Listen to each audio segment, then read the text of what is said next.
publication by Smitko et al. From 2017, it is estimated that since 1960s that the ocean has lost about 2% of its oxygen inventory, which is quite a lot. And a lot of this, you could say, loss of oxygen is happening in the oxygen minimum zones. I will not go into the oxygen minimum zones because that's a different topic. But just to make you aware that it's not just coastal hypoxia and coastal eutrophication that's a problem in the open ocean.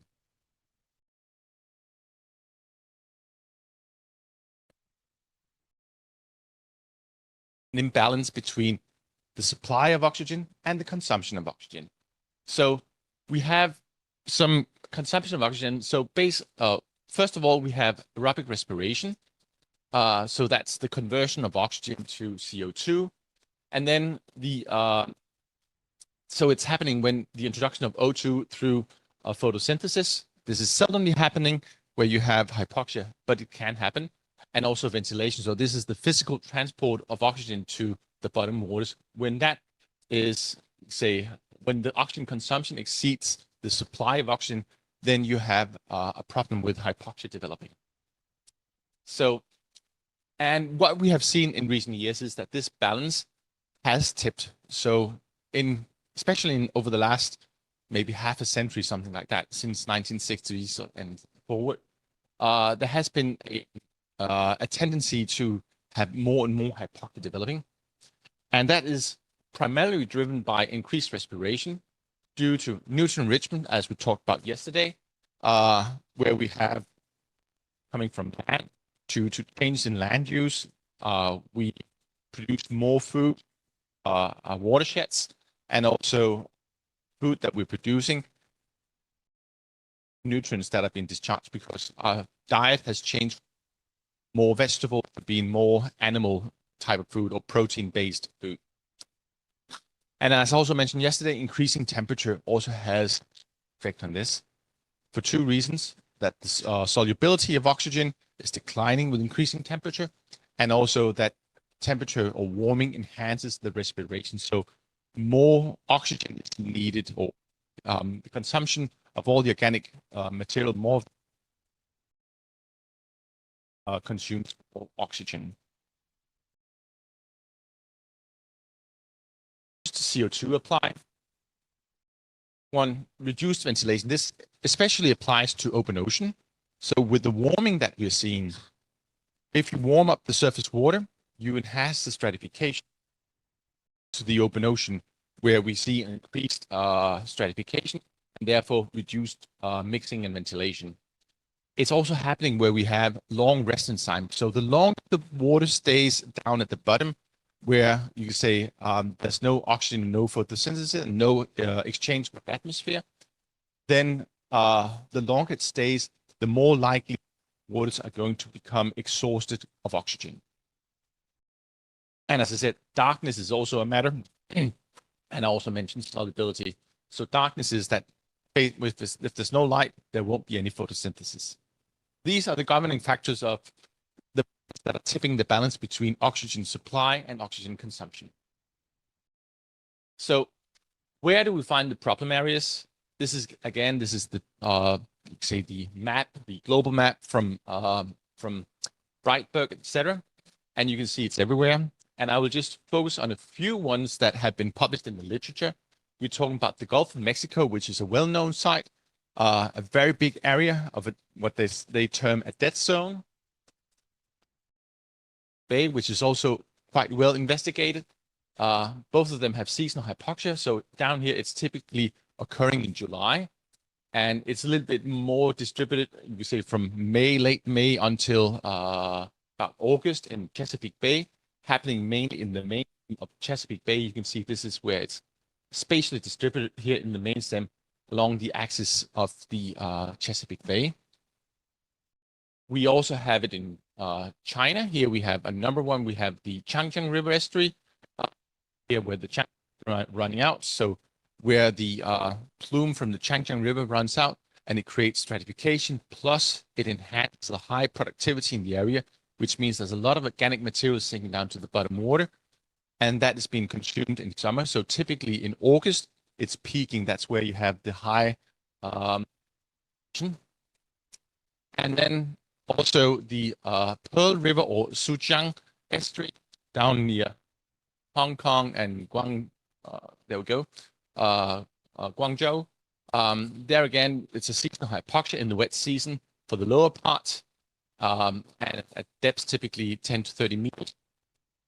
In the dry season, in the upper part, moving with, you could say, amount of rain, you could say, with the monsoon coming in. So there it's spatially moving. And then there's another site, which is where most of it is actually naturally hypoxic. This is another place I worked with colleagues from Crimea, a Russian scientist.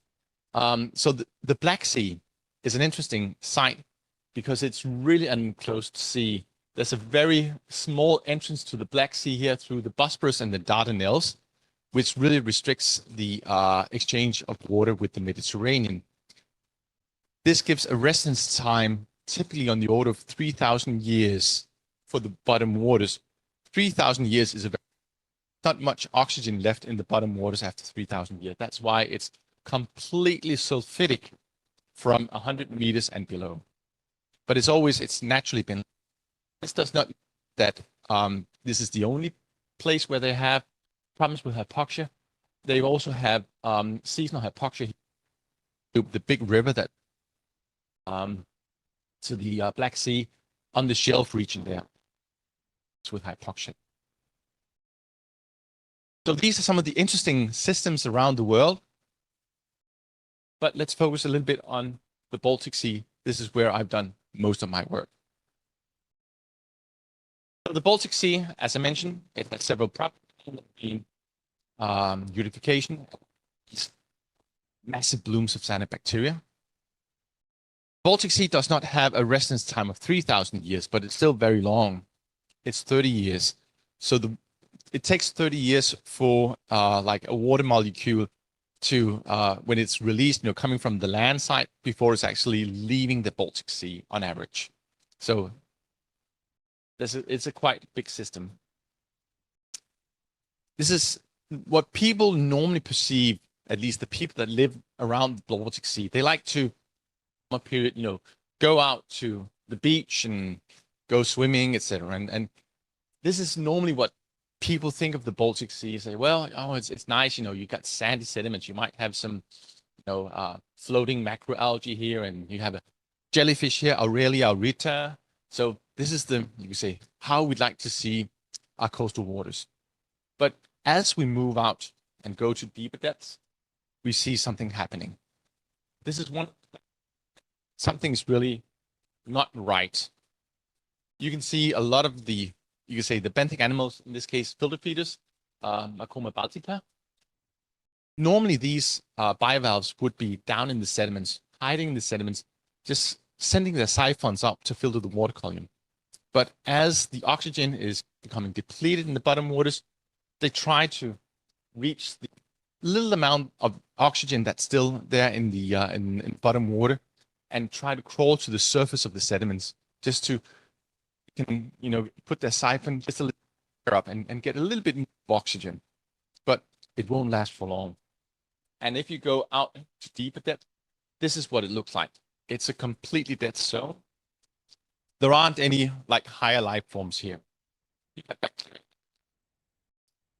anoxic, and if you go to deeper places, it's sulfidic. And when it's sulfidic, you get these white cover of sulfur-reducing bacteria. This is what it looks like. And this is not just a minor thing in the Baltic Sea. It's actually quite extensive. And this is work that I did 10 years ago, where I looked into the time series. Again, I would say the Baltic Sea is blessed with long-term time series. And it's really interesting to look at these more than 100 years old data and see how much the system has changed over more than 100 years. So if we look at the data and we produced, this was just 1 year in the early 20th century, early 1900s. This is the estimate. So we did have hypoxia 100 years ago, but it was really constrained or say restricted to some very deep holes. So it was really, you could say, limited in space, around maybe 5,000 square kilometers. And the red one just indicates this is less than 2 milligrams per liter. There wasn't much, well, we don't know for sure, but we estimate that there wasn't really sulfidic conditions because oxygen was not getting very low. It wasn't getting down to zero. In those days, 100 years ago, you could measure oxygen, but you could not measure sulfide. But you've been able to measure sulfide since around the 1960s. And nowadays, we can see that the black areas here indicate that's where you have zero oxygen and you have sulfide. And the red ones, you have between 0 and 2 milligrams per liter of oxygen. And this has really increased the area, as you can see from here, early 1900s to early 2000s. And if we look over time, this is the change in the area, probably around 5,000 square meters. And more recently, it's 60,000 or 70,000. And if I were to update this with the most recent data, I haven't done this for this figure, but it's 80,000 square kilometers. So how big is 80,000 square kilometers? I come from Denmark, and it's about 2 times the size of our country. So what's Baltic Sea is that it's naturally sensitive to eutrophication, and that's why you see this change in hypoxia developing, simply because it takes a little bit of extra, you can say, nutrient input, and then the response is really drastic.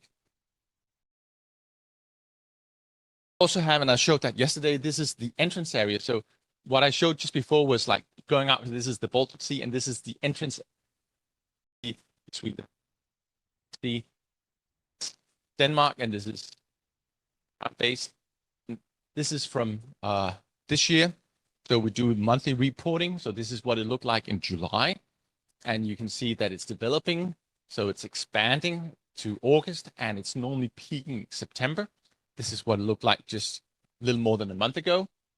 And I showed that yesterday. So we have this trend here showing that actually, especially over the last 10 to 15 years, despite that nutrient inputs have not changed, we have been curbing the nutrient inputs. We see an increase, and some of that is probably related to, not all of it, but some of it is very likely related to the drastic increases in temperature that we have seen over the last 10 years. In addition to, you could say, the central part of the sea and also the open of the Danish Straits, so the connection between the Baltic Sea and the North Sea, we find a lot of, you could say, small coastal areas where we find hypoxia. This is what Daniel Conley, and we looked into all the monitoring databases around the Baltic. Almost everywhere we found sites that had, you could say, where we had concentrations between 0 and 2. Also some places just, you know, where they had 2 to 4 milligrams per liter as the minimum oxygen concentration. So it's also happening in the very coastal areas, especially if we focus in on some of these archipelagos that you have here. This is the Stockholm archipelago, and this is the archipelago of southwestern Finland. Archipelagos have this special characteristics that there's a lot of holes, and the water exchange in these archipelago is really limited. And that's why they are very sensitive to hypoxia. And we classified these into different sites. I should say something that it's not everywhere. You can see a lot of green dots here around the coastline here, Poland and up along the Baltic states. There, they don't have any problems with hypoxia. There, we have a lot of currents that ventilate the waters, so we don't have hypoxia there. It is more on, you say, in the archipelagos and in estuaries like here in Denmark. So more where you have a little bit of enclosed water bodies, which restricts the water exchange. And we classified them into 3 different categories. We can talk about hypoxia being episodic, short term, it can be seasonal, and it can also be persistent or perennial, as we say. I will talk about that a little bit later, about these different forms of hypoxia, how they manifest themselves. So first of all, we have to ask ourselves, why hypoxia is such a big problem in the Baltic Sea? I already about it. The long residence time is something. And I've taken this photo here, which is one that was taken on the cruise on a project that I was coordinating. This is showing, you can say, bottles where we have done the Winkler titration. And this is an indication that from 60 meters and down, we really have an issue with low oxygen concentrations. Oops, too far. So this is zooming out on the Baltic Sea. So this is the entire Baltic Sea, and here we have the entrance area. And the Baltic Sea receives about 16,000 cubic meters per second on an annual basis, approximately 500 cubic kilometers of water coming in. So from all the rivers that are, you can say, scattered around the perimeter of the Baltic Sea. At the same time, salt water is coming in through the Danish Straits, because it is sort of an estuarine system that we're looking at. It's a brackish system here, and the entrance area has estuary per se, but I'll explain that in a minute. A lot of these saltwater intrusions are happening episodically, so they're not constantly feeding. It really depends on fronts and meteorological conditions that can stimulate these saltwater intrusions. This is what it looks like if you look at a vertical transect. So from the North Sea going through the straits, and then we have a number of basins. So typically you have the brackish water flowing out in the surface, and then you have the salt water coming in, and we have some shallow sills that restricts the water exchange. So there are two sills to the Baltic Sea. One is 8 meters deep and the other one is 14 meters deep. So you can tell that the Baltic Sea really has like a contraction. It's really limited the exchange. It could almost be a lake. It was a lake in the geological past, but then with the sea level rise that happened more than 8,000 years ago, it was turned into a brackish sea. So, and as I mentioned, these intrusions here are happening more episodically. So you don't have a constant input of salt water. It's only when you have a lot of wind pushing water from the North Sea in over the sills, and then that dense water is moving, cascading through the different basins. This is actually real data showing it. So here we have the salinity, and here again, this is the transect. So here you can see that you have the dense water coming in here from the North Sea, and it shows here, this is like the real topography. You could make a transect through the Baltic Sea, and you can see the different basins. So you can almost feel like it's plateauing from one basin until the next, all the way down.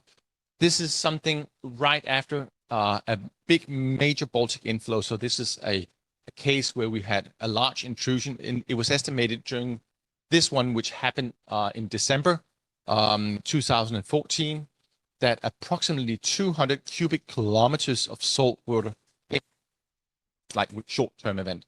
So this is quite substantial. That's like almost half of, you could say, the annual freshwater input that was just coming in as saline water during this event.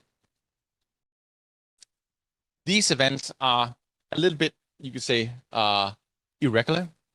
This is a most recent, I shouldn't have updated. This one is not correct. This one is the old reference to it.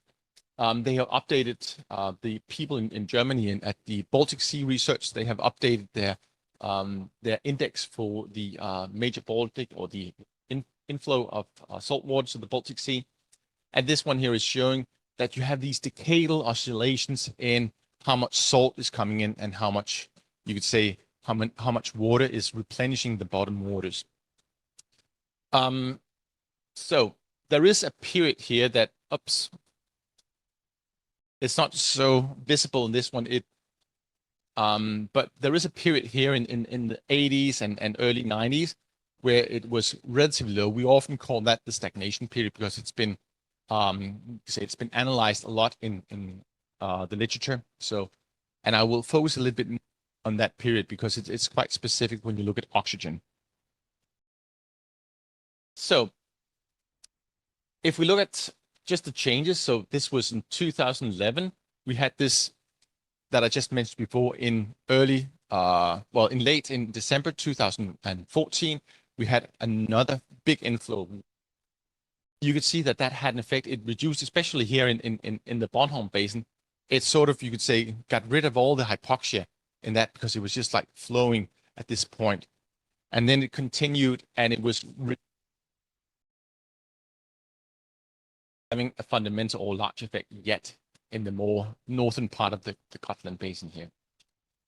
The only problem about this is that people were anticipating that when you had this major Baltic inflow, that the bottom waters for many years, it took only about 6 months before oxygen that came in with that, you could say, saltwater intrusion, before that was consumed.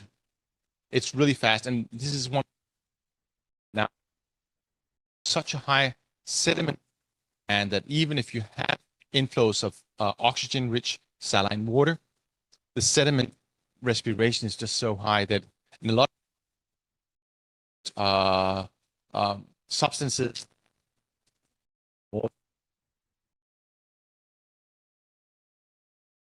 So one of the things that characterize also, you could say, oscillations in terms of salt water, more at centennial scale here. This is surface water, so there are periods you have these decadal oscillations also in the surface water salinity and also in the bottom water salinity. This is for the Bornholm Basin, which is a little bit more dynamic than the Gotland Basin, which, sorry. So the Gotland Basin also has another characteristic, and one way we can look at it is looking at the stratification of the Gotland Basin and also the Bornholm Basin. Let me just go back and point out. And so this is the small area where hypoxia, and this whole thing basin. So this is the island of Gotland. So everything that's around here, this is what we call the Gotland Basin, just so that you know what I'm talking about. So one way of characterizing stratification to calculate, it's an index of how much energy is needed to mix the water column entirely. And if you look here, and so the scale, when it goes down, it means that's increased mixing across the halocline. Higher the value you have here, the more stratified the water column is. It's more dynamic in the Bornholm Basin, and you have higher values because there's a large difference between this water and the bottom water. In the Bornholm Basin, or basin, which is the bigger basin, it's lower, but the inertia, it's a larger volume of water, so even if you have a large inflow, it doesn't really replace all the bottom water as it does in the Bornholm Basin. And you can see here you have difference of variation. The earliest records actually indicate that we had quite some mixing in around 1900, but again, we have to be a little bit cautious because there aren't that many profiles from that. Another phenomenon, this is the stagnation period that I mentioned. We see that the Brun-Weisler frequency is declining. Period, you had more mixing this period. Again, it's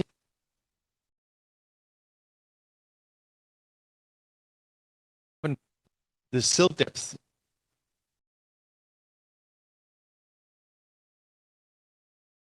private. So it's more or less governed by how deep that sill is. But the deepest basin, which is the basin, doesn't have like a sill that. So the halocline, depending on how much mix the is that water intrusions in the early, late 40s, early 50s, that brought the eutrophication a lot. And then we have during the period, we actually moving down, more deeper mixing of the whole surface water, all the way down to, which was had on the aerial. So if we talk about the different processes that are regulating the supply, them that yesterday and also is temperature. Temperature has two pronounced effects. This is just from you. This is the saturation concentration of oxygen as a function of temperature and different salinity. So taken for, you can say, the typical range of inflows that we have to the Baltic Sea, so from 15 to 5, this is typically depending on what water mass is coming. These are the salinities. And as you can see, a change in temperature, say, degrees still has quite large effect at these, you can see, at these low temperatures, warmer water curves here, the flattening out more. But at low temperatures, you have a much more increase in terms of how much oxygen you can have in the water. And if we look at that, you can say over time, this is the temperature, annual temperature in the bottom water. We can just over this more than 100 years.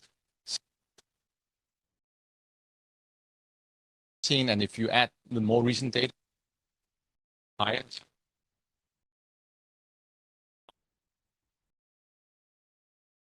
How much would that correspond to under feeding? Well, it's about 0.3 to 0.4 milligrams per liter less oxygen in water. And that would not sound as a lot if you have, you could say, a solubility of 10. But if you know naturally a lot of processes will bring oxygen down to maybe 1 or 2 milligrams per liter.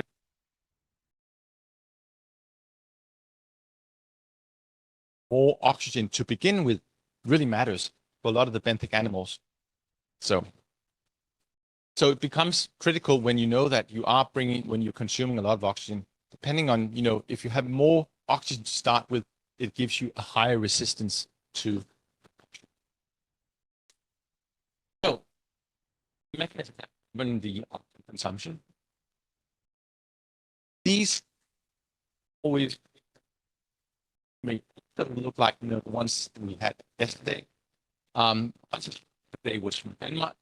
This is the nitrogen input to the entire Baltic Sea, most of it from models, and this is the phosphorus input. So one thing we have to bear in mind is that the Baltic Sea is a brackish sea. So in this case, it has a low salinity. So both nitrogen and phosphorus are important. So it's switching between nitrogen and phosphorus limitation, but both of them need. And due to changes, we can see that, to like realizing we had an issue with eutrophication in the efforts, and especially phosphorus over that period, over the last. You can see that we still have a, you could say, eutrophication problem in the Baltic Sea. So temperature enhances respiration. It's the temperature. Not only does it reduce the supply of oxygen, it also increases the consumption of oxygen. One thing this is the temperature in the Bornholm Basin, so this is a little bit more variable. But let's focus on the big one, which is the Gotland Basin. The temperature over this, you could say, period here. One thing that's interesting is that this stagnation period also, where you didn't have fresh water, or you didn't have saline water coming in, temperatures were actually decreasing. So it was actually relatively cold. The water that was coming in the same, and actually also of. So that actually during that stagnation period. If we move on, partly a repetition of the entrance area. There we have seasonal hypoxia. And again, this is showing, this is just a year 2016, a typical year where we have around 1,000 square kilometers with less than 2 milligrams per liter. This is again showing the estuarine character of this area here. So if you have the Skagerrak North Sea water coming in here, and you have the Baltic Sea, so this is like going from here up into, or going into the Baltic Sea. You have saline water coming in here, feeding in as a bottom current, and you have water flowing out in the surface area. So it gives permanent stratification around 15 meters in this. And the depth of that, you could say, of the halocline, again, the depth of the meters. So this gives a permanent stratification, and as the further you go in, so the bottom water actually comes in here as a bottom current. It starts as a surface current here, and then it goes below the outflowing brackish water as a bottom current. It goes in, and it has to go all the way down, and then into these comes here, which is where it actually meets a dead end, and also down here. Here, the bottom water cannot come any further, and that's where the bottom water becomes stagnant. And when the bottom water becomes stagnant, you can say there's less, and that's where hypoxia mostly develops. If you look at it from this is where we have seasonal hypoxia. We have this imbalance between oxygen supply. This is just indicated with the green one here. You typically have much more conditions like etc. all around ventilating the bottom waters in the winter period. As we get into the summer period, winds normally calm down and there's less movement of the water. At the same time, you have a peak in the consumption because this is driven primarily by temperature. And sort of in the end, what I'm indicating with this conceptual figure here is that when you look at these two curves and put them on top of each other, that's where we have the problem. That's when the oxygen consumption outpaces the supply of oxygen. And this is happening typically over the summer, late or early autumn, autumn storms, and in October, November. The third way that we characterize hypoxia events, that's episodic hypoxia. And this can happen several ways. One of them is that you can import hypoxia from the deeper waters. So typically, think of, we say, the deeper waters out here having hypoxic waters that is out in the deep. Westerly wind. What's happening when you have a westerly wind? So this is hypoxic water, and you have the surface water where you have plenty of oxygen. But if the wind is blowing forcefully from the west, so just indicating here, so it's pushing the surface water to the east, and what's happening then is that the volume of hypoxic water is coming on shore. So this is episodic, and it's to hypoxic more coastal regions where you typically don't observe them. This leads to one of the most, or at least most visible phenomena that we have with hypoxia, that's fish kills. Normally fish would be able to swim away. They can sense if oxygen concentrations are low, so they can escape it. But if they're caught between the shore and the hypoxic water, they cannot escape. They get tracked out towards the shore, and this is these fish kills. You know, there's no way for them to escape because they get trapped by the hypoxic water, just pushing them into the shore, and then they die. The way we can look at another phenomenon that water systems where we have hypoxia, it's the formation of hypoxia, where you have a very thin bottom layer. So typically in shallow systems made typically 5 to 10 meters, you can have saline water, meaning that just the bottom layer very thin, like maybe half a meter. Have a very thin layer, bottom layer. It doesn't take a lot of sediment respiration to exhaust that amount of oxygen. So if you have a high sediment respiration, that will consume the oxygen. Yeah. This is also what we have happened or have seen in one of the, this is the largest estuary we have in Denmark. It's actually not an estuary, it's more an estuarine system because a little more than 100 years ago, the connection here to the North Sea broke. It used to be an estuary, but now there's an entrance here as well as here. So, so it's open in both ends, but that was a minor detail. But this is a shallow estuary, and already in the 1940s, there were reports of, you could say, of hypoxic conditions several places. So it's naturally prone also to hypoxia. I'm going to show now just some quick slides that show from a period where we had how dynamic it can be, and we had what I've indicated here is the black dots. That's where we had profiles, and then we interpolated those using an interpolation technique that I developed a long time ago, and then we can estimate the extent of both less than 2 milligrams per liter and less than 4 milligrams per liter. And I just want to highlight or show you how much is changing. So this is starting in week 24. Next week probably had some strong winds, so no problems with, good oxygen conditions everywhere. Total mixed water column from the surface to the, then it starts developing again, moving.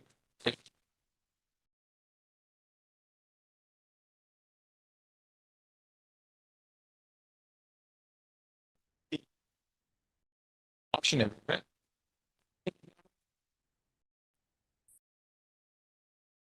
And yeah, you can see how dynamic it is. It changes, and if you have that thin layer of bottom, it can be oxygen within a few days when you have high temperatures, because it's just so little oxygen in that little water mass that you have there. So what different ways of, you could say, characterizing hypoxia? So we typically separate between perennial hypoxia. This is what we see in the Baltic Sea, where hypoxia lasts, you could say, on a decadal basis. It's changing very slowly. It's something that's, this is 100 years. So you see, it doesn't really change much from year to year. It's more changing on decadal, maybe centennial scales. It's central part of the Baltic Sea.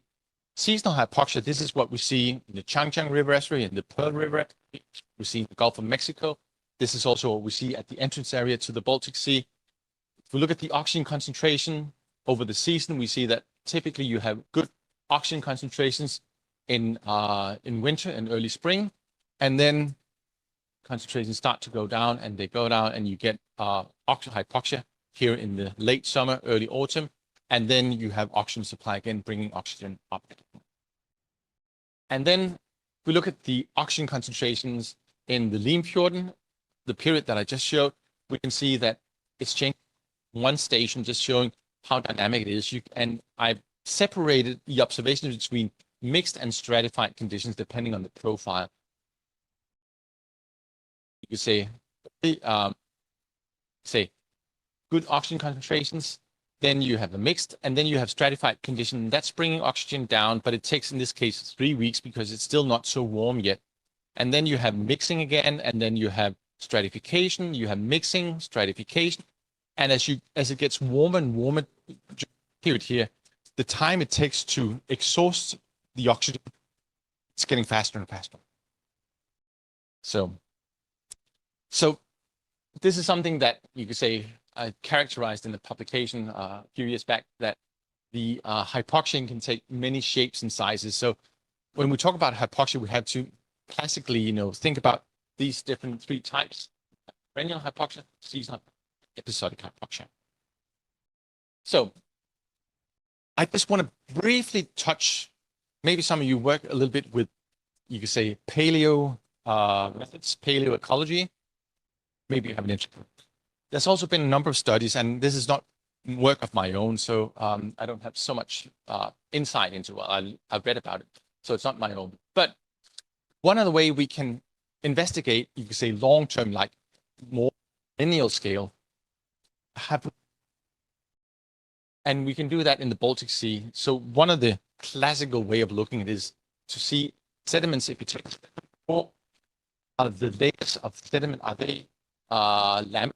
So if you have laminated sediment layers in the core, it's an indication that you don't have any bending, you don't have any bioturbation, you don't have animals. It's an indication any worth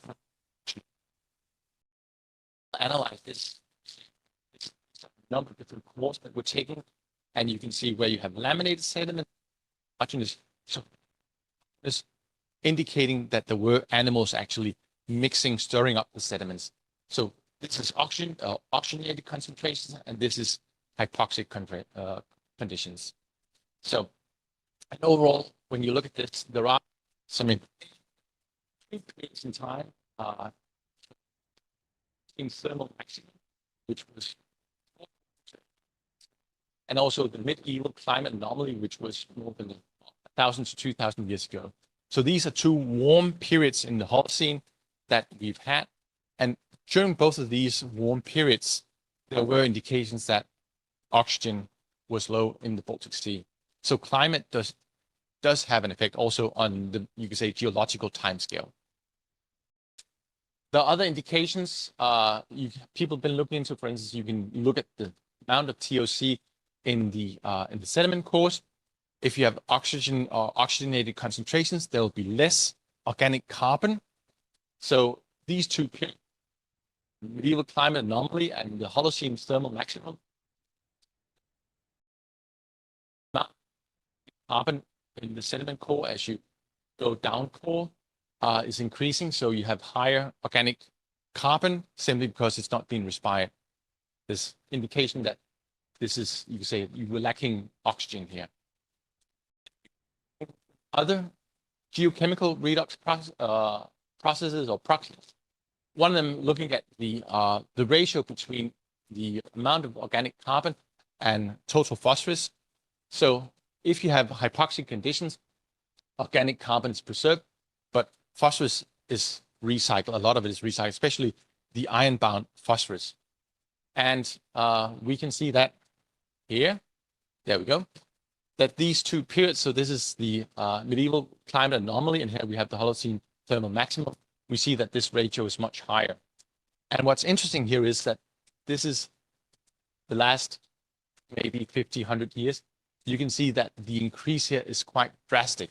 So the expansion of hypoxia that we have experienced in the last 100 years is really, on a geological timescale, is much more rapid than anything else we've seen in the past. We can also look at other proxies. In case you're interested, one way of looking is looking at molybdenum aluminum ratio. It's also called the sulfide switch. So molybdenum is an indicator of a hydrogen sulfide near the sediment water interface, and aluminum is used to, you could say, normalize it. So, and here, clear indications that these two periods, you had a lot of molybdenum, indicating that hydrogen sulfide was present near the surface, maybe in the water column.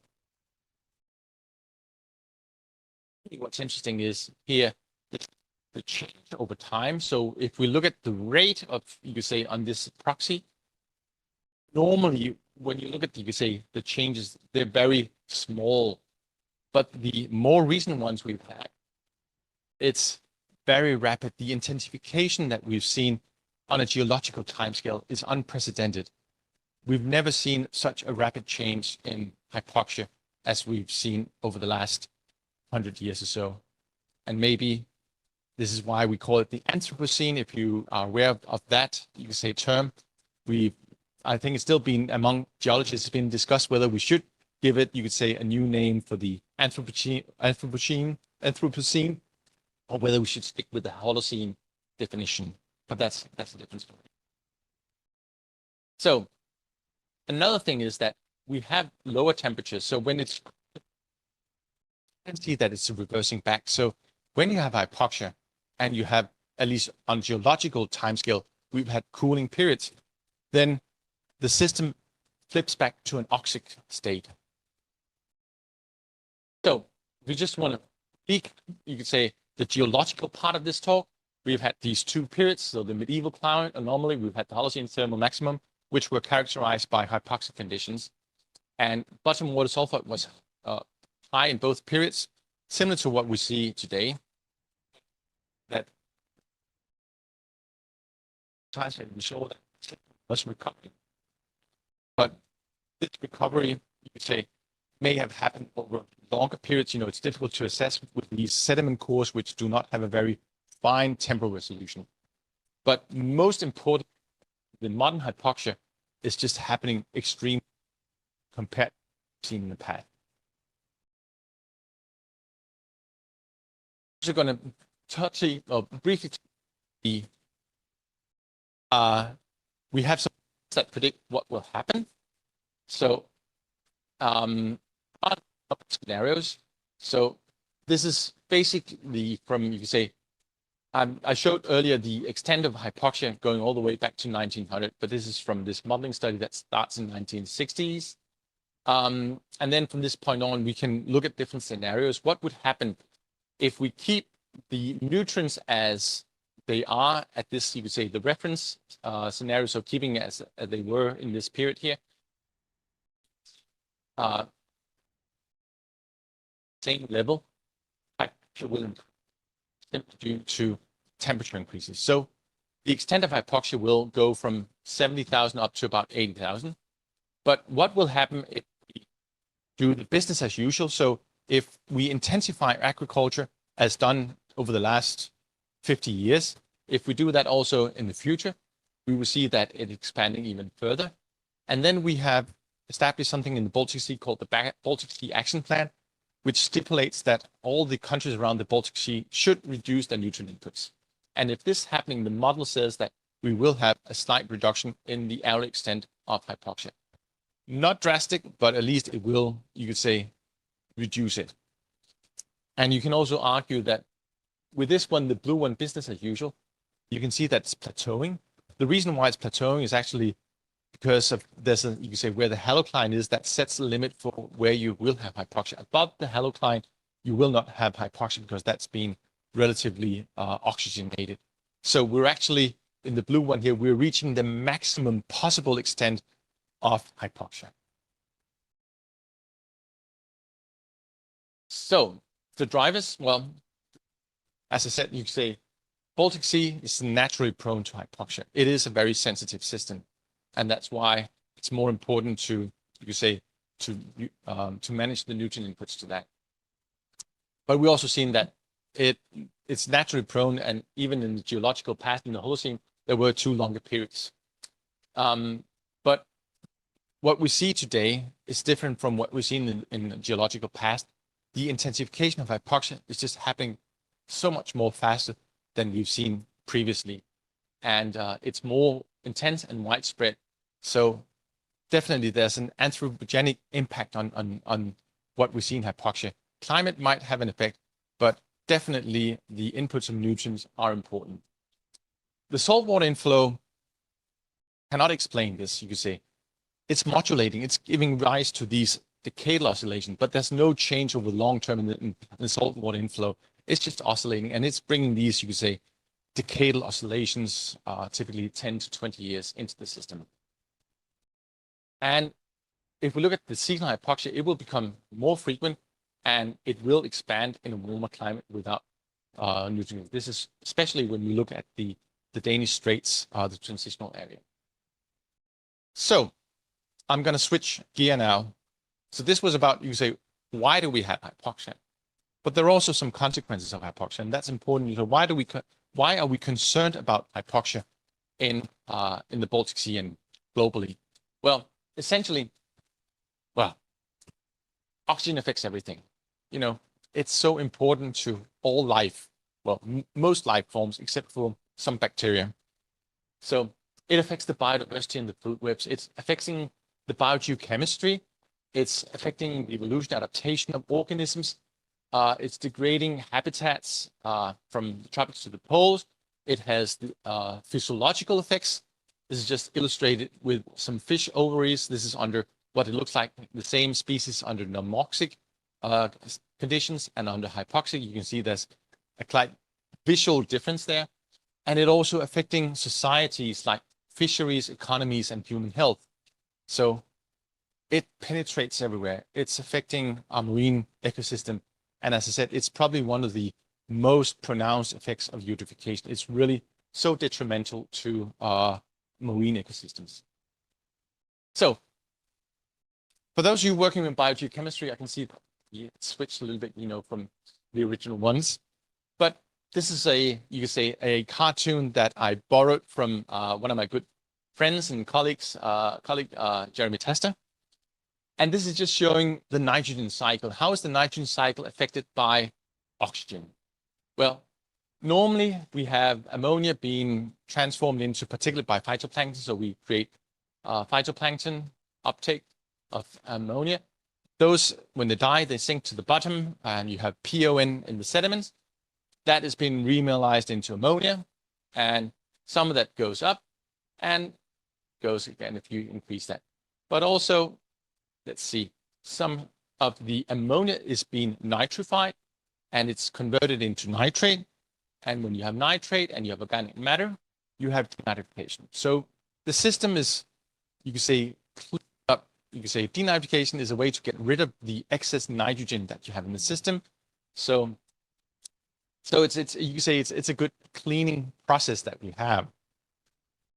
But what's happening under hypoxic conditions? Again, we have the circulation of, say, nitrogen here through the phyto or the microbial loop.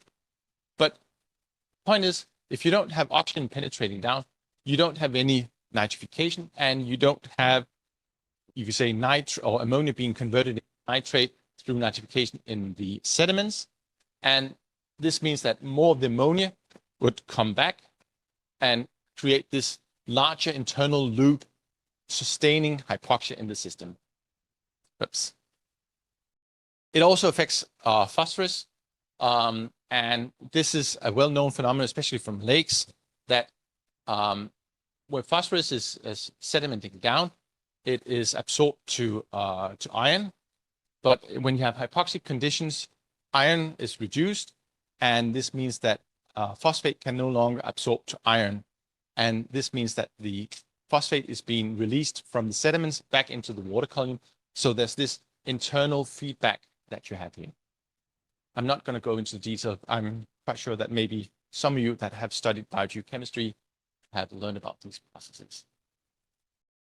But again, there are these important feedbacks, and this means that it can maintain the Baltic Sea in what we termed a vicious cycle. Because, as I mentioned in the beginning, another pronounced phenomenon of the Baltic Sea, that's the cyanobacteria blooms that we have.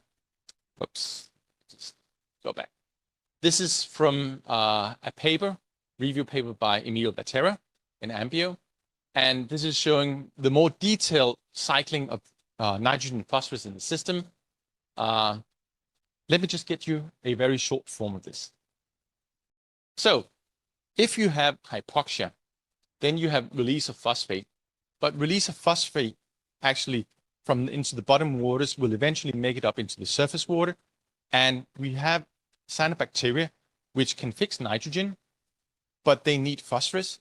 So if you enhance the supply of phosphate to the surface water, and you have cyanobacteria that can fix nitrogen in the summer period from the atmosphere, you have an increased amount of, you could say, phytoplankton biomass being produced, and that will sink to the bottom, and this will enhance hypoxia. So you have this internal feedback loop within the system that can maintain it in a poor state. The phosphorus lead also depends, or the phosphorus release also depends on oxygen dynamics. So typically, when you have anoxic conditions like you have in the Baltic Sea, most of the organic matter that's coming down, the phosphorus, the organic phosphorus, is coming down, well, it's coming down in organic form, so POP, because if there's no oxygen, it will not be remineralized and it will not be bound to iron. Some of it is turned into orthogenic apatite, so mineral form. But most of the phosphorus, the organic phosphorus, is in the form, or most of the total phosphorus in the sediments is in the form of organic phosphorus. But if we have then oxic conditions, what will happen then is that some of the organic phosphorus will be mineralized, so you get phosphate developing, and that binds to iron. This is good, but still sticks in the sediments. It's still in a particulate form. So what will happen then if the system turns anoxic again? Well, all of that, you can say organic iron, or sorry, organic phosphorus that was now turned into iron-bound phosphorus. Since we don't have any more oxygen, that is being released, and you have oxygen then, or sorry, phosphate again being going back into the water column. So there is this internal feedback also of phosphorus, depending on the cycling of oxygen. If you have intermittently oxic and anoxic condition, that can actually enhance the release of phosphate back into the water column. So again, oxygen conditions also affects the release of phosphate. And these internal feedbacks can actually lead to these, you say, very pronounced regime shift that have been speculated for a number of systems. So this is a conceptual diagram showing that we can have, with increasing Newton load, we can have a change between two different regimes. We have an oxic regime here, where we have, you say, long-lived animals. It's aerobic metabolism and denitrification active and low P flux. And the alternative is a hypoxic regime. And often what we suppose is that if you increase the Newton loading, at some point, the system will turn hypoxic, and suddenly you have a reorganization of the whole system, which means that a lot of the Newtons are coming back into the system. It's not being removed by burial of phosphorus and denitrification of nitrogen. Instead, you maintain the Newtons within the system, sustaining eutrophic conditions. Is there evidence for this conceptual? Yes, we already published this, looked this into the in 2009, myself together with Daniel, and we analyzed 3 different systems. We analyzed the Danish Straits, and we did you could say, a sort of a tipping point analysis. I know we had a discussion about that yesterday. We looked at the relationship between nitrogen and oxygen concentrations, and what we could see that relationship was changing over time. So in the early days, it was up here. You would have, for the same amount of nitrogen input, you would have relatively good conditions. But then here in '86, this is where we had the first that I mentioned yesterday, like the first real massive development of hypoxia. You see, at that point, you had a break point or change in the system, and you would get a lower oxygen concentration for the same input of nitrogen.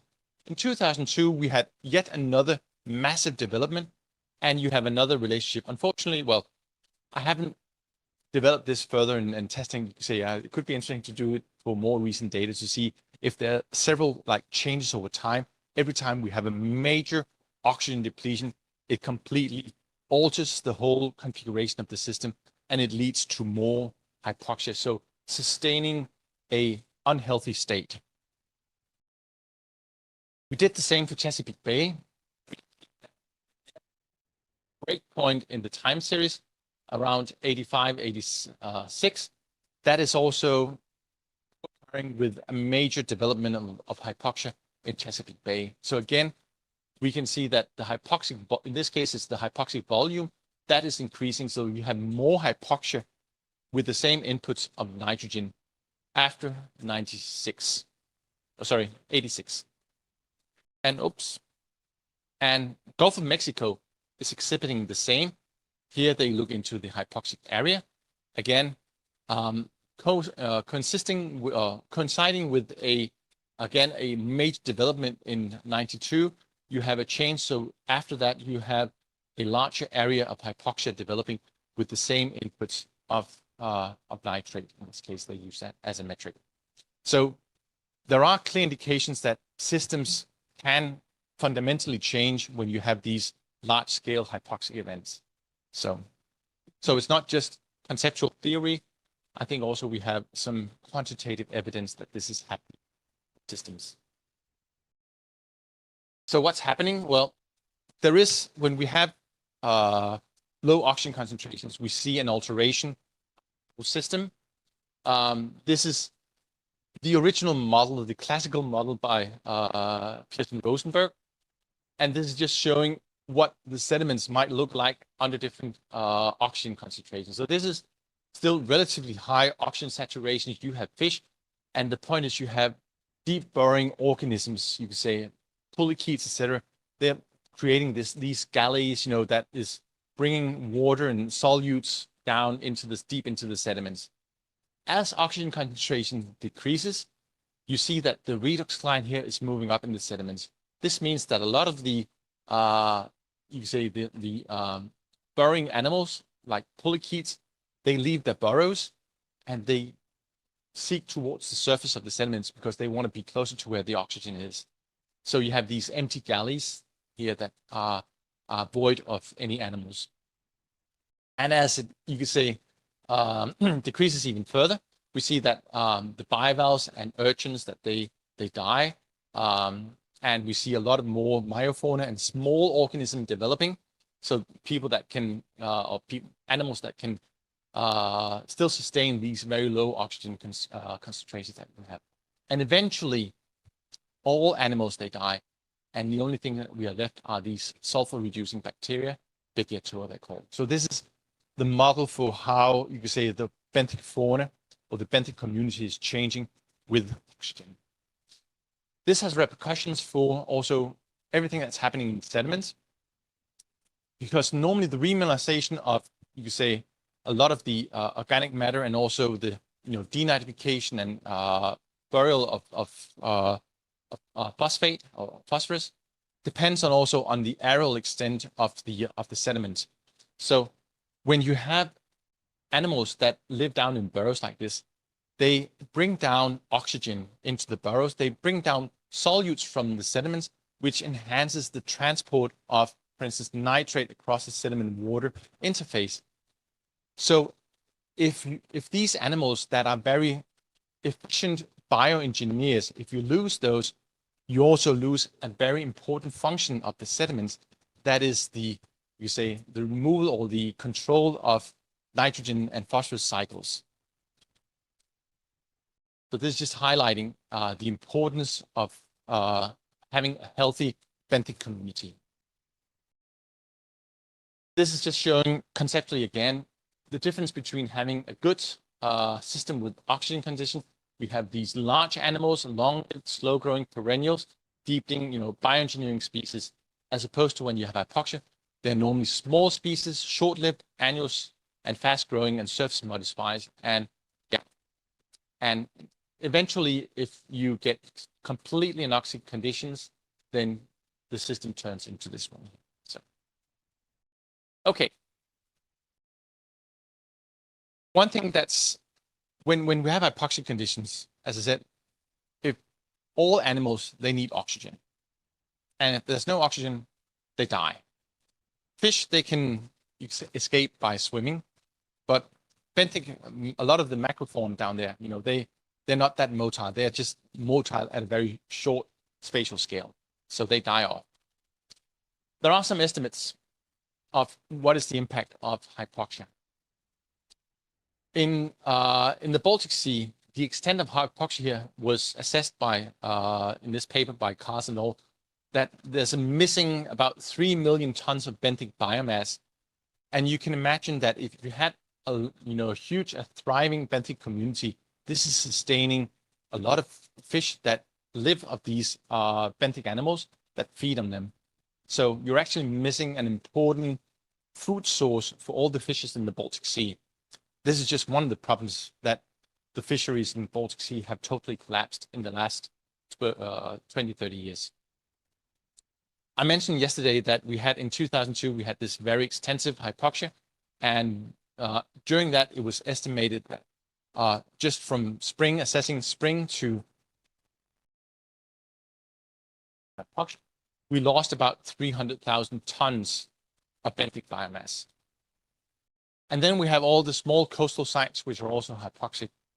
How much biomass have we lost there? We don't have any record of that, no. But I think it's quite important also, the amount of biomass that we are losing. And we do see these phenomena of, you could say, fish kills. This is just a little bit from my archive image I have showing fish kills from Denmark, Germany. This is also one from North Carolina. You see it everywhere. And the culprit here, the responsible, that's hypoxia. This is simply due to low oxygen.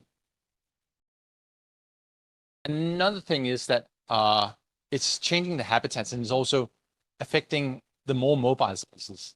This is something that some slides I got from Denise Breitberg, and I think it's quite interesting. This is off the Gulf of Mexico.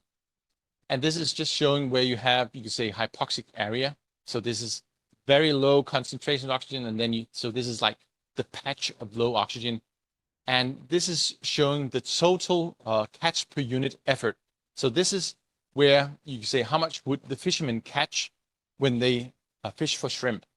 And as you can see, they really have high catches at the edges of the hypoxic waters. Naturally, because when the shrimp, they sense the oxygen of the low oxygen concentration, they peak away from the normally high places, and they seek out to the edges, and they become much more vulnerable to predators like humans. And this is just where the ship vessels that, the shrimping boats, where they've been sighted. And this is, I think it's very interesting. They know that they're going to have a catch of shrimps. They're just going to find out where's the hypoxic volume. And just because they don't just have to put the nets down and you can say all the shrimp will swim into it.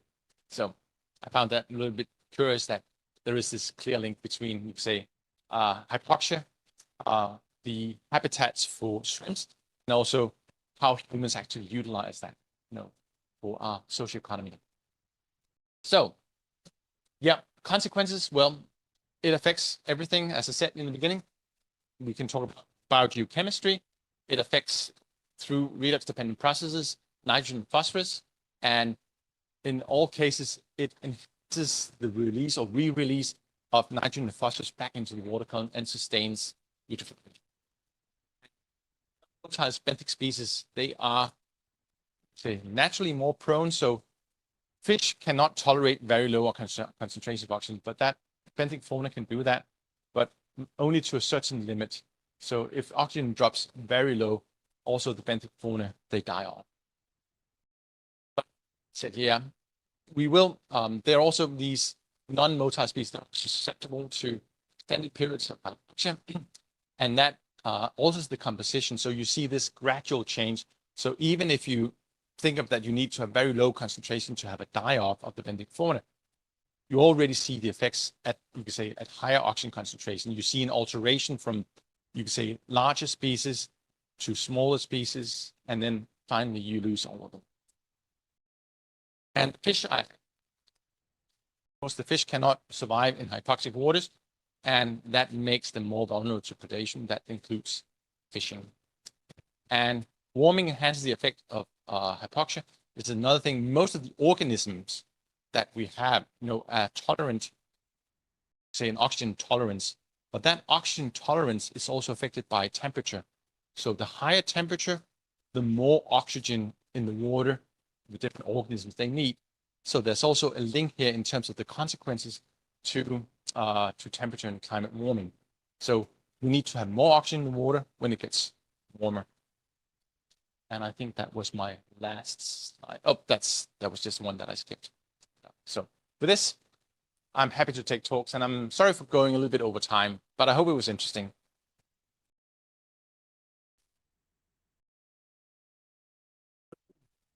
Many thanks for your excellent presentation. Now it's time for questions.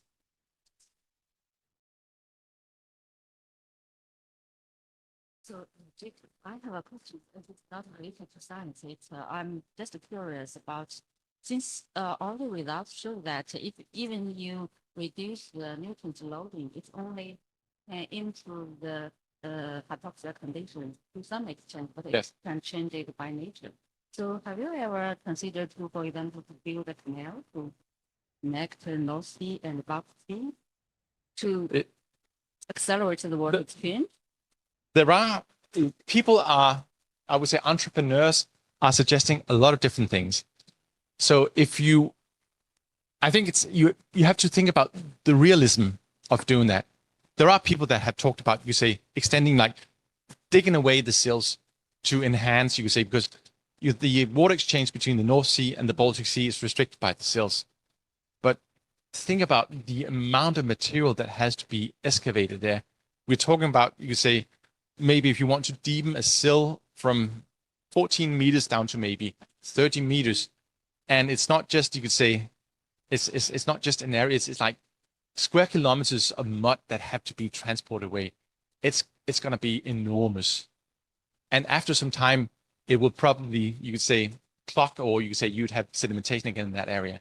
So that's one thing that people have been talking about. Another thing is that people have been talking about mixing oxygen down into the deep waters. So using wind turbines to mix water down or pump down oxygen. But the amount of oxygen that's needed is enormous. It's not realistic. I had at the last, I think it was the previous one, Baltic Sea Science Congress. So every second year we have a conference for the Baltic Sea scientists. There was an American from an engineering company, and he was proposing that and suggesting that he just needed 9 wind turbines scattered around the Baltic Sea, and that could bring down sufficient oxygen. I don't believe that's true, and I don't think he has any kind of idea about the magnitude of, you could say, the extent. Think about, we have 70 to 80,000 square kilometers of water, and the amount of, you could say, the volume is not just a meter of bottom water. We're talking about more than 100 meters. It's a massive volume. You cannot mix that up. It's the energy that's required for that, and mixing down to, you could say, 100 meters and deeper is also very, you could say, energy costing. But I'm often being contacted by entrepreneurs that think they have the brilliant idea, you could say, a quick fix that will help everything in a moment like this. But I don't think they're realistic. Yeah.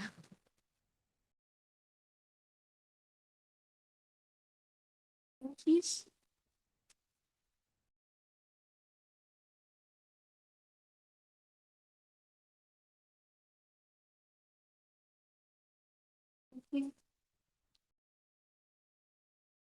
Thank you, Jacob. A very nice talk. 10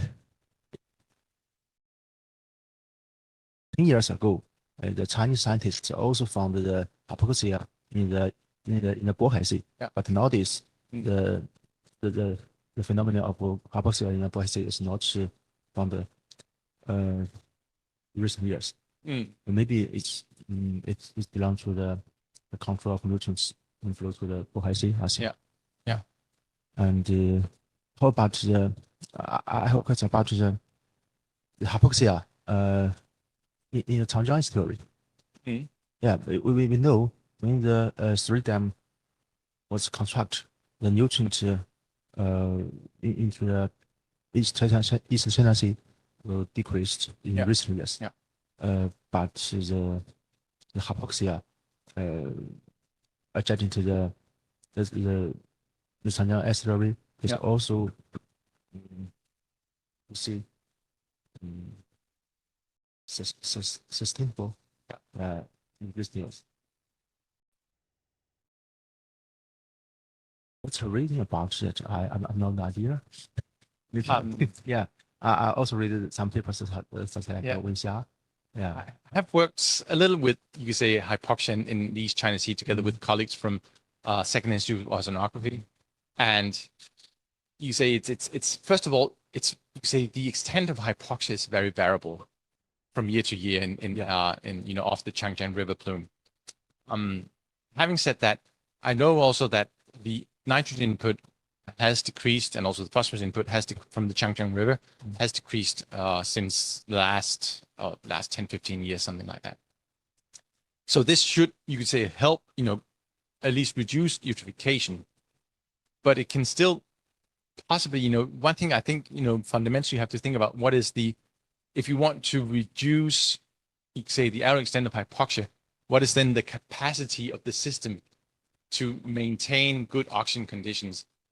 I haven't done those calculations, but I think maybe still for the East China Sea, that we're still exceeding that limit. You could say we're still putting too many nutrients into the East China Sea to get rid of the hypoxia. So I don't think even that it has reduced, and I think it's you could say it's still a relatively small reduction. I think I've heard some estimates about 20% reduction in inputs, from the last week.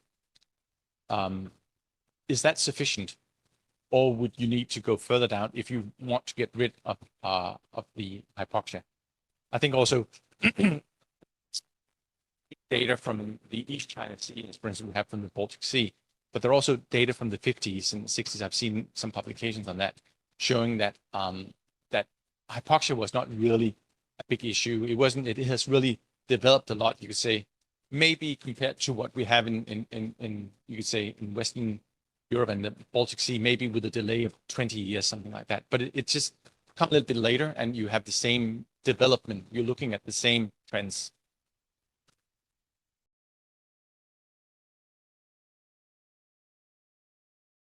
Any questions?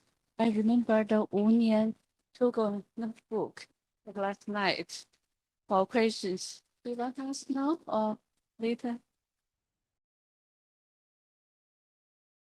Okay.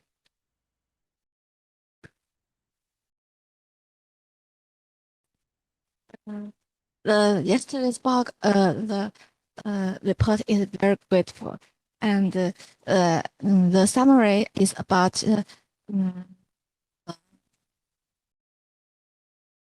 the relationship are not linear.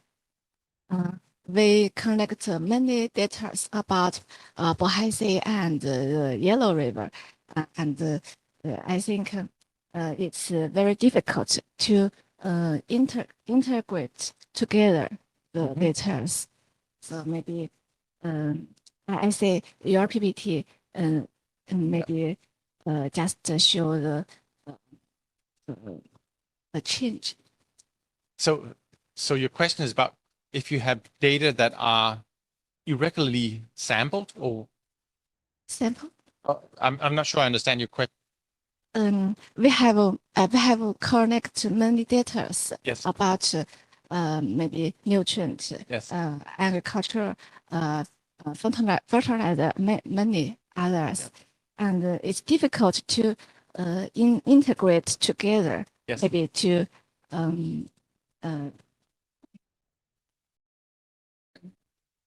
maybe others use the model. Yes. Yes.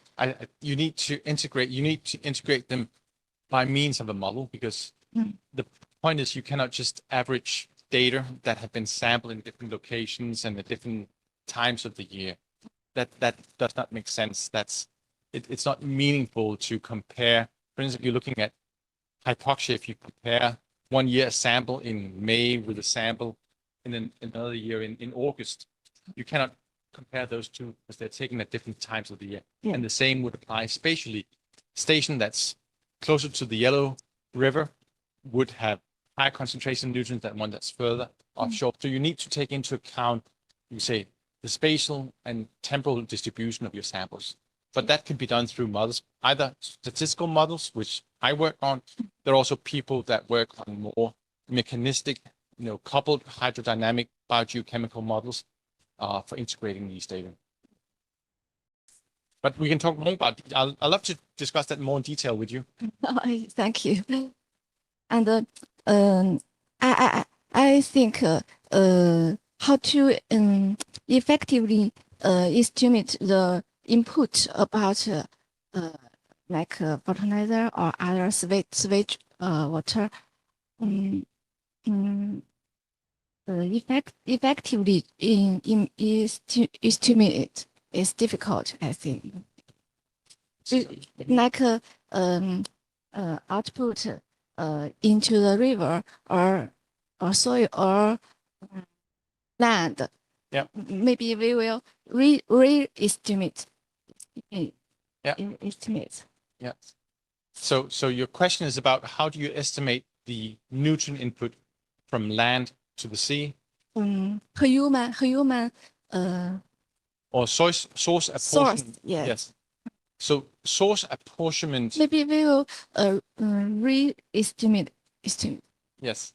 I think you can only do the source apportionment by having, like, registering everything in very good detail. So for instance, with agriculture, you have to make nutrient balances. Yes. So you have to know exactly every farmer. And this is what they have, in Denmark, we've established that. So how much fertilizers are they buying? How much crop are they producing? You can have models that predicts, we say, nitrogen fixation, how much is coming from atmosphere, you can say through atmospheric deposition of nitrogen. So if you make these budgets, and they do that in Denmark at the farm level. So we know for each individual farm, what is the nutrient budget of that farm. And if you then take all that together, then you can get the whole picture. But you can only do it if you have all that data. Maybe we can contact it at Yes. You're welcome to, come by and we can have a discussion about it. Thank you. So. Thank you.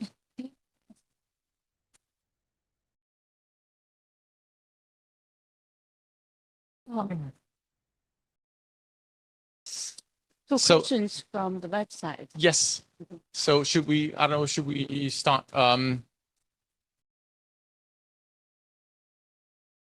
So the first question, how do the Baltic Sea's natural geographical features, such as semi-enclosed basin and slow water exchange, exacerbate or modulate the formation of coastal hypoxia?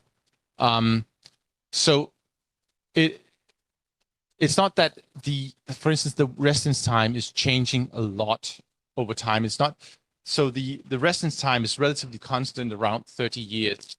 And it's, so you can, that's making it a little bit more, you can say, sensitive to, it's making it naturally sensitive to hypoxia. But of course there are these oscillations in terms of, you could say decadal oscillations. So it is modulating. So I think I've already discussed that. You could say the question there, I don't know, was that from 1024? No, that's more recent. So, okay. So these, you could say, saltwater inflows that you have are modulating oxygen concentrations. But as I also mentioned, they have normally a relatively short-lived, you could say, effect. So it's like, you could say, you add oxygen for a very short time, but then most of that oxygen is just consumed within, half a year, maybe even less. This is for the large events. So it is very sensitive. And as I see it, the only true solution to improve oxygen concentrations in the Baltic Sea is to reduce the nutrient inputs. I don't think that we can change the system as such in a way that makes it more, you could say, so that it can better address problems. And then what mitigation measures, e.g. nutrient reduction, ecological restoration, have coastal countries in the Baltic implemented to address hypoxia? And what are the effectiveness and limitations of these measures? So in terms of nutrient reductions, most of all countries now around the Baltic Sea, they implemented wastewater treatment. So if you look at it from a historical perspective, until 1990, it was only the countries in the West that were part of the European Union. But after you could say, the collapse of the Iron Curtain, Poland and the Baltic states and other riparian countries were also members of EU, and they had to employ the directives from the European Commission. One of them being the Nitrate Directive, and this is also something called the Urban Wastewater Directive. And both of them address point sources. So all the point sources in Europe, all treatment plants over a certain capacity, I can't remember if it's 5,000 PE, they have very strict emission control on how much they can discharge. So all the point sources, and even you could say point sources like treatment plants in St. Petersburg and Kaliningrad in Russia, they were upgraded by, you could say, EU-funded support in the 90s and 2000s. So all the point sources, you can say, they have been addressed. Another thing that's improving the situation in the Baltic Sea is the NEC directive. So that's the National Emission Ceiling Directive. So this is on atmospheric deposition. So one thing is that we are producing less nitrogen from combustion processes. So cars emit less nitrogen or nitrate or nitrous oxide compounds. And they same with both from cars, from transport, but also from, say, combustion processes. You clean the smoke from chimneys, etc. So there's less nitrous oxide being emitted, and this has an effect also on the atmospheric nitrogen deposition. And given that the Baltic Sea is a large basin, so the surface of the Baltic Sea is large, this means that atmospheric deposition is actually a quite large source of nitrogen to the Baltic Sea. It's almost a third of the entire nitrogen input to the Baltic Sea is coming from the atmosphere. So that is also having an effect. And when it comes to phosphorus, of course, the exchange or the, addressing point sources is the most important, because most of the phosphorus inputs are coming from point sources. So that has an effect. But again, the one of the problems about phosphorus is that historically there's so much phosphorus bound in the sediments of the Baltic Sea that it will take a long time before you actually remove that enormous pool of phosphorus to a level where it does not sustain these massive blooms of cyanobacteria. The big challenge that we're still facing in around the Baltic Sea, that's diffuse sources agriculture. It's a hard nut to crack, to be honest. And especially, we've had economies in the East developing, and they have, you could say, more or less adapted more intensive agricultural practices like we developed, for a long time in the West. So that is also being implemented now in Poland and the Baltic states. They also do the same, effective management that we've learned over the years and decades. So, but still, you could say leakage of nitrogen and phosphorus from arable land is still high. I'm not sure, I'm not, you could say, a terrestrial scientist, but my understanding is that there's a limit to how low you can go. There will always be some kind of a loss from arable land that you just cannot get rid of. So, and I think we're down to a limit now where we cannot improve the nutrient or the nutrient efficiency of crop production any further. The only way that we can reduce, you could say, nutrient inputs is by either altering the whole system, like making more like factories, agriculture, like more closed systems, which is also a little bit unrealistic, or taking out land, say reduce the land that we use, so changing the land uses. In Denmark, we have 63% of the total area is used for agriculture, and we are planning in the next decade to actually take out about 400,000 hectares of land and changing that into nature again. So that's going to be, drained wetlands that have been turned into fields is going to be returned into wetlands again. This is one of the major points. So there are a number of measures, and this is also pertaining to the ecological restoration. So we do a lot of restoration. I could also just mention, I don't want to bore you too much with, and if you want to leave, but holding out. So ecological restoration, there are a number of initiatives that people do, like recreating biogenic reefs with mussels, replanting mussels and try to have them establish reefs which have been removed by fishermen. We also have plantation of eelgrass. I don't think that's a very good way of restoration. I think eelgrass will naturally come if the environmental conditions are there. we're talking about reestablishing, you say, boulder reefs and stone reefs. So another thing that has happened in many Western European countries is that you've been fishing out, for building harbors. We've been taking the big boulders that were out in the sea because it's easier to transport by sea and bring them to the harbor instead of bringing them on the land. Natural habitats, then where you have macroalgae, you say forests that grow there, then you turn the benthic habitats more into a desert because you remove all the texture of the sediments. So if you take the stones and the boulders away, then you lose an important component. Then you just have sandy sediments. You have more like a flat bottom. So there are a number of things that people are working on in terms of ecosystem restoration.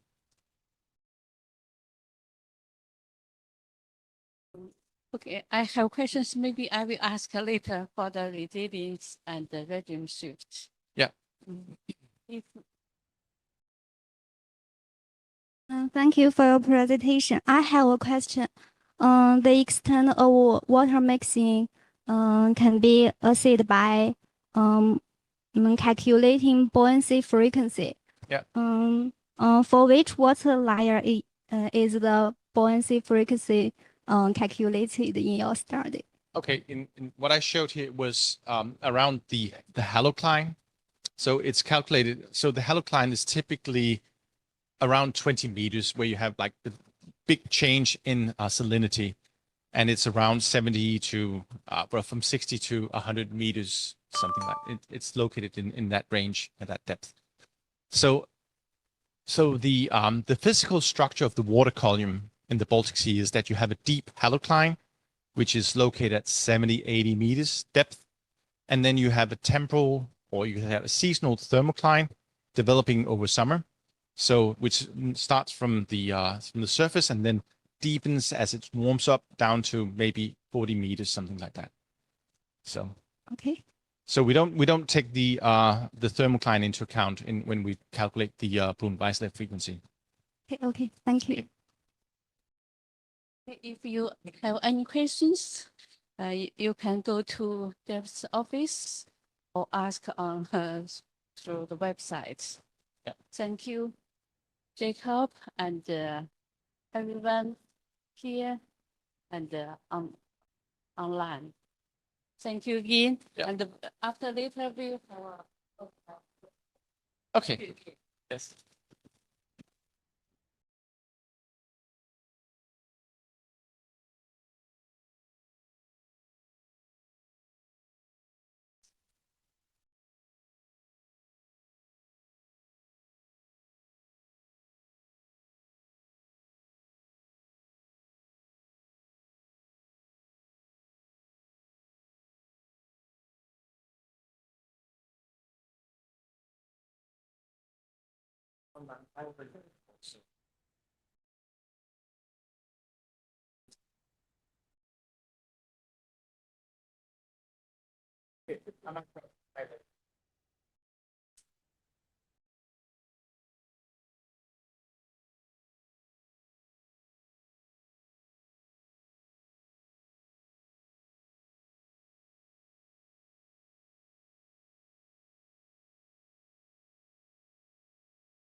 Say 12, yeah.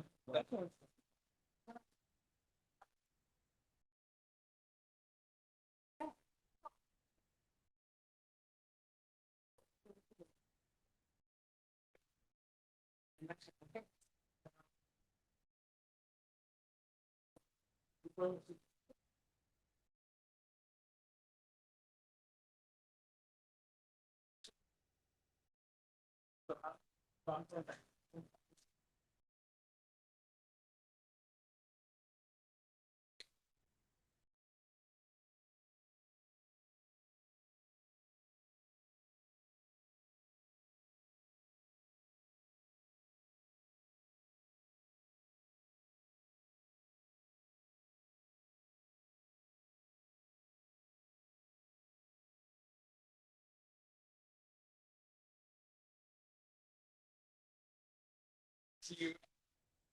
Yeah.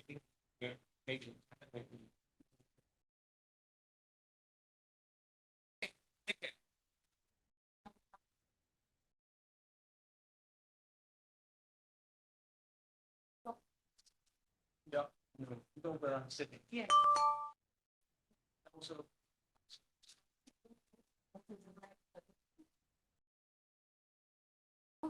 And the mental. Interesting.